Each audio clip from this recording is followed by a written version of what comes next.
Behöver din utrustning repareras? Vi utför gratis felsökning. Vi hämtar och lämnar hemma hos dig, helt utan samtal eller resor. Vi skickar ett kostnadsförslag innan vi reparerar, och vi fortsätter bara om du godkänner det. Smidigt, transparent och professionellt. Länk i beskrivningen. För att börja, se till att du har följande verktyg tillgängliga. En skruvmejsel med magnetisk spets, antistatisk handledsrem och en liten borste för rengöring. När du har samlat verktygen, stäng av din Lenovo Legion 5 och koppla ur strömkabeln. Börja med att placera datorn på en mjuk yta för att undvika repor. Ta bort de skruvar som håller fast bakpanelen. Det kan vara bra att organisera skruvarna så att du vet exakt var de hör hemma när du sätter ihop allt igen. När bakpanelen är borttagen kan du se moderkortet och hårddisken tydligt.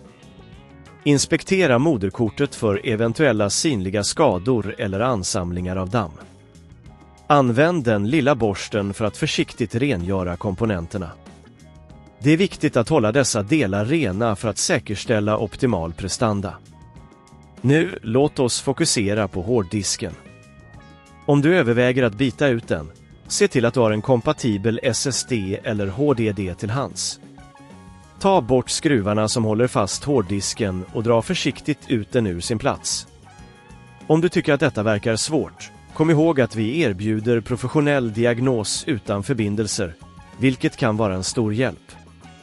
Innan du installerar den nya hårddisken, se till att du kontrollerar anslutningarna.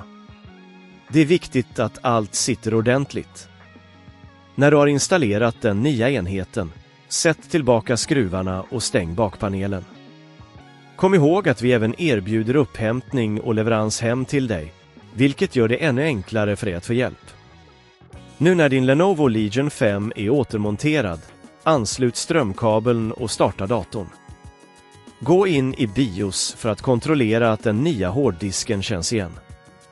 Om du har några problem, tveka inte att kontakta oss. Vi ger alltid en offert innan reparation, så du vet exakt vad du kan förvänta dig. Slutligen, se till att hålla din enhet ren och dammfri för att förlänga dess livslängd. Genom att följa dessa steg kan du säkerställa att din Lenovo Legion 5 fortsätter att prestera på topp. Tack för att du tittade! Behöver din utrustning repareras? Vi utför gratis felsökning. Vi hämtar och lämnar hemma hos dig, helt utan samtal eller resor. Vi skickar ett kostnadsförslag innan vi reparerar, och vi fortsätter bara om du godkänner det. Smidigt, transparent och professionellt. Länk i beskrivningen.